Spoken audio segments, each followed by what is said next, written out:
nama saya Dina Ayu Rohmadani. Saya dari kelas 19A5. Di sini saya akan menerangkan tentang sistem urinaria.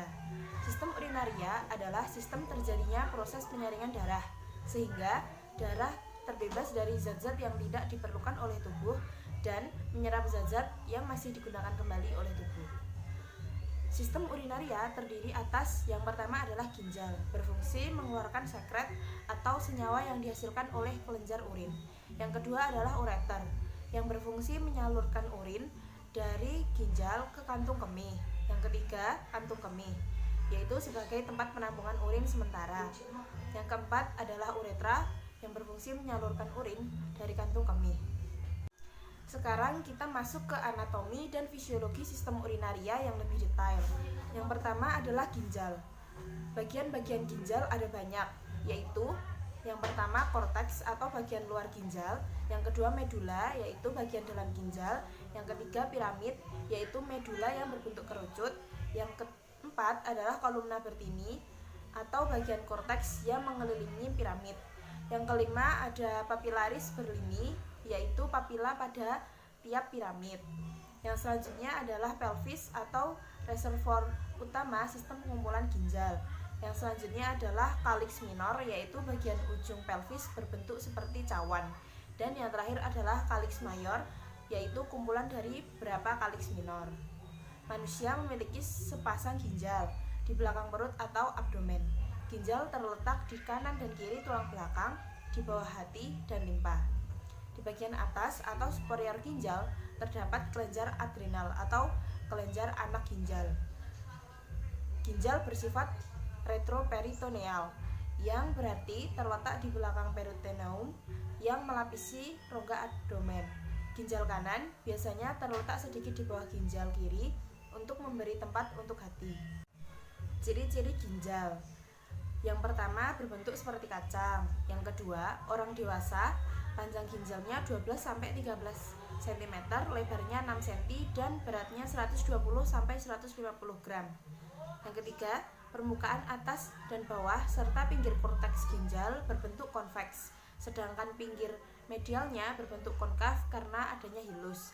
Hilus ialah tempat arteri pulmonalis, vena, bronkus, dan saluran limfe masuk ke dalam paru-paru. Yang keempat, ada beberapa struktur yang masuk atau keluar dari ginjal melalui hilus, antara lain arteri dan vena renalis, saraf, dan pembuluh getah bening. Yang selanjutnya adalah fungsi ginjal. Yang pertama, pengeluaran zat sisa organik.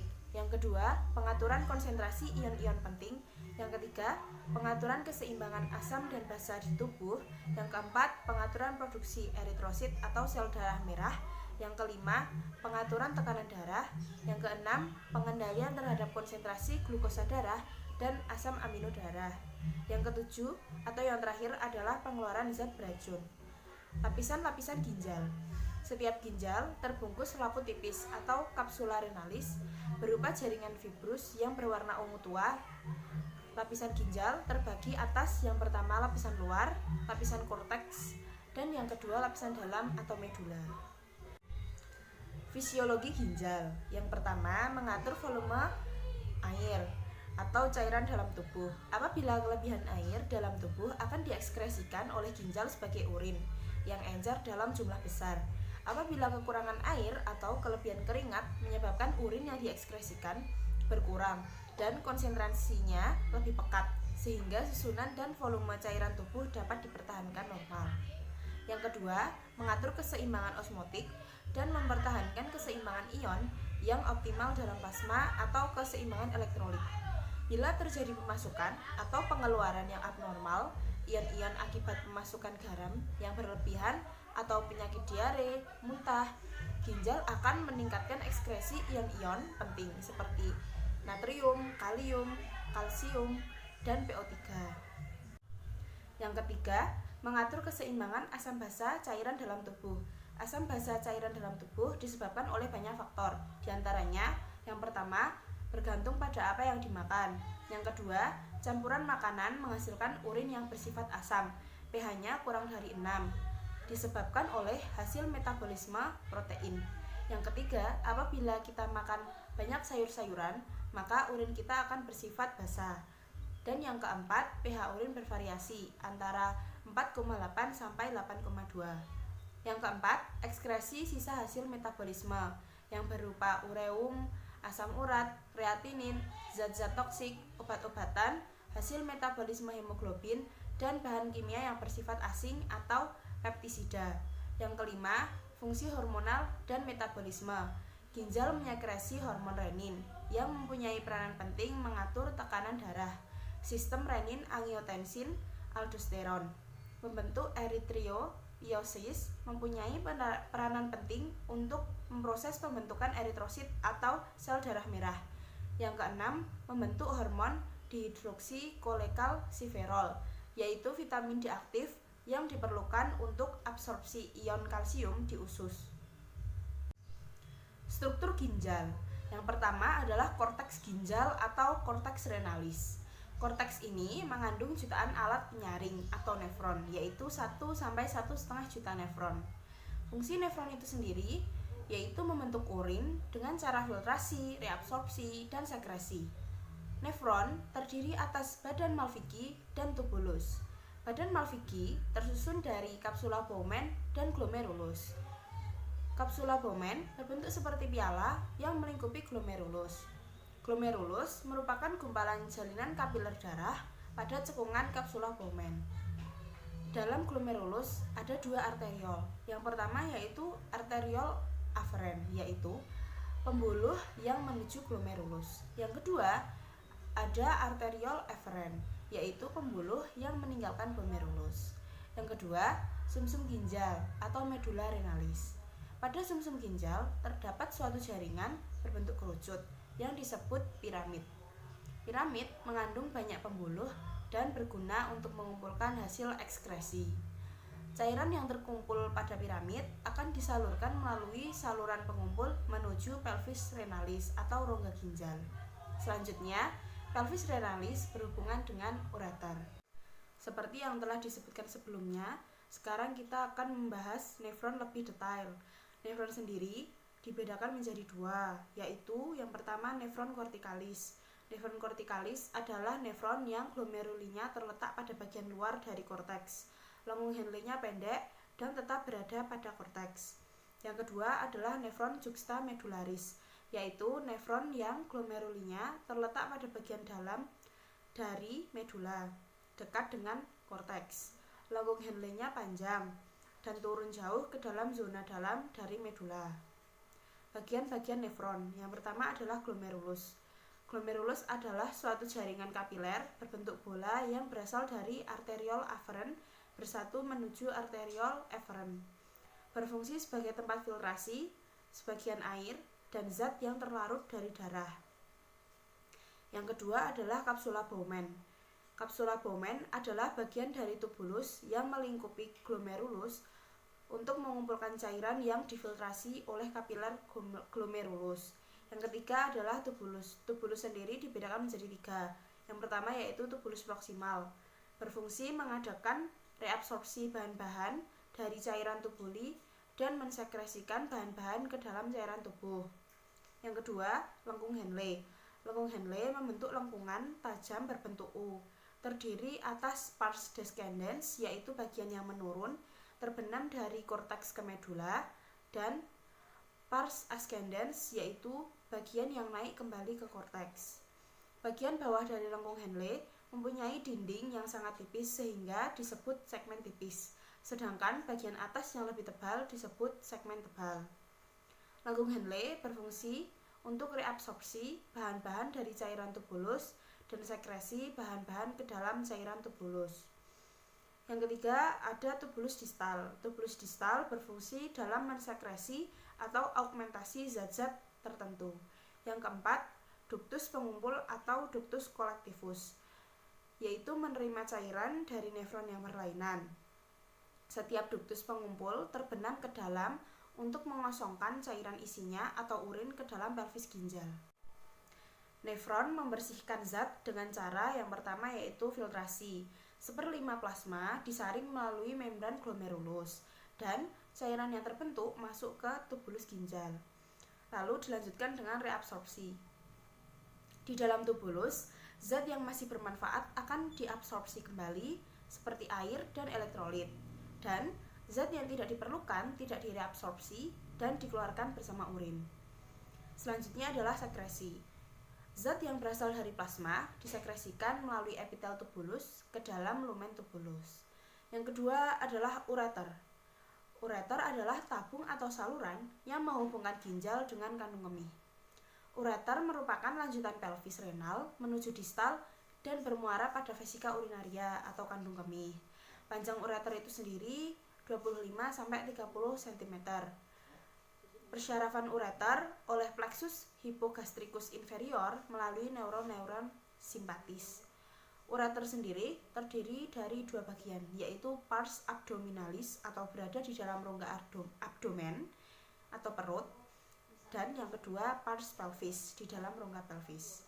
Lapisan dinding ureter terdiri dari yang pertama lapisan luar berupa jaringan ikat atau fibrosa, dan yang kedua adalah lapisan dalam atau otot polos.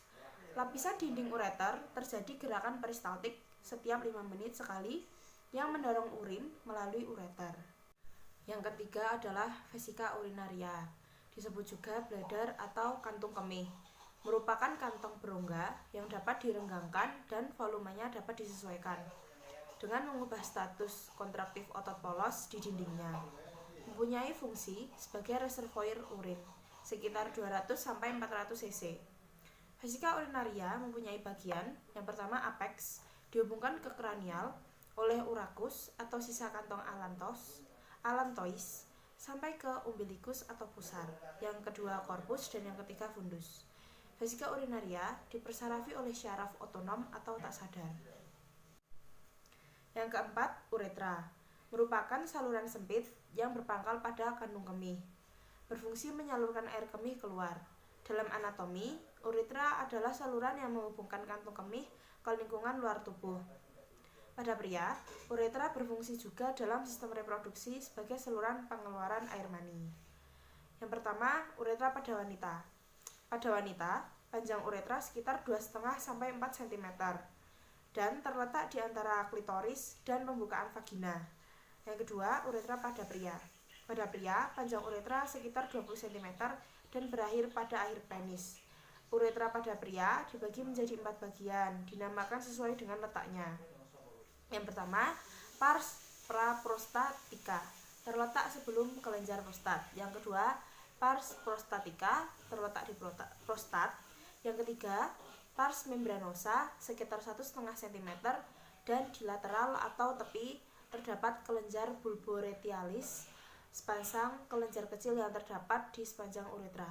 Yang keempat, pars spongiosa atau cavernosa, sekitar 15 cm, dan melintas di korpus spongiosum penis atau jaringan ereksi. Proses pembentukan urin. Yang pertama adalah filtrasi, yaitu proses penyaringan zat sisa metabolisme yang dapat menjadi racun bagi tubuh. Terjadi di dalam glomerulus. Zat berukuran kecil seperti glukosa dan limbah nitrogen mengalami filtrasi. Molekul besar seperti protein dan sel darah tertahan di dalam plasma darah dan mengalir meninggalkan glomerulus melalui arteriole efferent. Hasil dari filtrasi yaitu filtrat glomerulus atau urin primer. Proses filtrasi dalam glomerulus dipengaruhi faktor, yaitu yang pertama tekanan osmotik atau TO. Tekanan osmotik adalah tekanan yang dikeluarkan oleh air sebagai pelarut pada membran semi-permeabel atau membran yang memungkinkan ion atau molekul melewatinya. Yang kedua adalah pori-pori dalam kapiler glomerulus. Membuat membran semi-permeabel memungkinkan untuk melewati molekul yang lebih kecil dari air tetapi mencegah molekul yang lebih besar, misalnya protein dan plasma. Proses yang kedua adalah reabsorpsi. Reabsorpsi merupakan proses penyerapan kembali filtrat glomerulus yang masih mengandung zat-zat yang berguna bagi tubuh. Beberapa zat yang diserap kembali antara lain glukosa, garam-garam, ion organik, dan asam amino. Reabsorpsi terjadi dalam tubulus contortus proximal. Hasil dari reabsorpsi adalah filtrat tubulus atau urin sekunder. Proses yang ketiga adalah sekresi atau augmentasi. Proses ini merupakan proses pengeluaran zat sisa yang sudah tidak diperlukan lagi oleh tubuh. Pembuluh darah melepaskan zat-zat yang tidak berguna, seperti ion H, K, dan NH3 atau amonia ke urin sekunder pada tubulus contortus distal, lalu dialirkan ke tubulus contortus collectivus atau saluran pengumpul. Di saluran pengumpul berlangsung penyerapan H2O sehingga terbentuk urin sesungguhnya, menuju ke rongga ginjal, ke ureter, ke kantung kemih untuk disimpan sementara. Bila kantong kemih penuh, urin akan dikeluarkan melalui uretra. Patologi sistem urinaria. Yang pertama ada glomerulonefritis. Glomerulonefritis merupakan peradangan pada ginjal yang dimulai dari glomerulus, ditandai dengan proteinuria dan hematuria. Penyakit ini dapat berkembang menjadi gagal ginjal. Glomerulonefritis dibedakan menjadi dua, yaitu glomerulonefritis akut terjadi akibat infeksi kuman Streptococcus. Yang kedua adalah glomerulonefritis kronis, ditandai dengan kerusakan ginjal dan penurunan semua fisiologi ginjal secara bertahap. Patologi yang kedua yaitu sindrom nefrotik. Sindrom nefrotik adalah suatu sindroma yang terjadi akibat berbagai penyakit yang menyerang ginjal dan menyebabkan proteinuria, menurunnya kadar albumin atau protein utama darah dalam darah, penimbunan garam dan air yang berlebihan, dan meningkatnya kadar lemak dalam darah. Penyakit yang ketiga adalah nefritis. Nefritis adalah peradangan ginjal, ditandai dengan hematuria atau darah di dalam air kemih, proteinuria, dan kerusakan fungsi ginjal yang tergantung kepada jenis, lokasi, dan beratnya reaksi kekebalan. Patologi yang keempat adalah gagal ginjal atau renal failure. Gagal ginjal adalah penyakit di mana fungsi organ ginjal mengalami penurunan. Ginjal tidak lagi mampu bekerja sama sekali dalam hal penyaringan, pembuangan elektrolit tubuh, menjaga keseimbangan cairan dan zat kimia tubuh seperti sodium dan kalium di dalam darah atau produksi urin. Penyebabnya adalah kencing, batu atau tumor, kanker, kista, glomerulonefritis, dan lain-lain. Gagal ginjal dibedakan menjadi dua. Yang pertama, gagal ginjal akut, ditandai dengan kencing sakit, demam, kencing sedikit, kencing merah atau berdarah. Kelainan urin yaitu protein atau darah eritrosit, sel darah putih, dan bakteri. Yang kedua adalah gagal ginjal kronik, ditandai dengan lemas, tidak ada tenaga, nafsu makan kurang, mual, muntah, bengkak, kencing berkurang, gatal, sesak nafas, pucat, atau anemia. Patologi yang kelima adalah pyelonefritis. Penyakit ini adalah infeksi bakteri pada salah satu atau kedua ginjal, disebabkan oleh Escherichia coli. Gejalanya biasanya timbul secara tiba-tiba, berupa demam, menggigil, nyeri di punggung bagian bawah, mual dan muntah, dan bisa terjadi pembesaran salah satu atau kedua ginjal. Patologi yang keenam adalah hidronefritis. Hidronefritis merupakan penggembungan ginjal akibat tekanan balik terhadap ginjal, karena aliran air kemih tersumbat oleh batu, tumor, arteri, atau vena yang letaknya abnormal. Patologi yang ketujuh adalah batu ginjal. Batu ginjal adalah massa keras seperti batu yang berbentuk di sepanjang saluran kemih dan menyebabkan nyeri, perdarahan, penyumbatan aliran kemih, atau infeksi. Batu ini bisa terbentuk di dalam ginjal atau batu ginjal maupun di dalam kandung kemih. Proses pembentukan batu ini disebut urolithiasis, lithiasis renalis, nefrolithiasis. Patologi yang kedelapan adalah vesicoureteral reflux, yaitu aliran balik urin dari kandung kemih ke ureter karena menyebabkan pembesaran ureter dan ginjal. Patologi yang kesembilan adalah cystitis, yaitu radang kandung kemih disebabkan oleh infeksi bakteri, penggunaan alat semprot pembersih genital wanita, dan penggunaan tabung kateter dalam jangka waktu yang lama. Patologi yang ke-10 adalah uretritis, yaitu peradangan pada uretra atau saluran kencing. Penyebab bakteri E. coli, beberapa penyakit seperti chlamydia, gonore, dan juga cedera bahan kimia. Gejalanya adalah pada urin, nyeri, demam, gatal. Patologi yang ke-11 atau yang terakhir adalah struktur uretra. Struktur uretra adalah penyempitan lumen atau saluran di dalam pembuluh uretra karena fibrosis atau terbentuk jaringan ikat pada dindingnya. Penyebabnya adalah kelainan bawaan, operasi, dan infeksi. Sekian penyampaian materi dari saya. Apabila ada kekurangan, mohon maaf. Semoga dapat dimengerti dan menjadi ilmu bagi kita semua. Wassalamualaikum warahmatullahi wabarakatuh.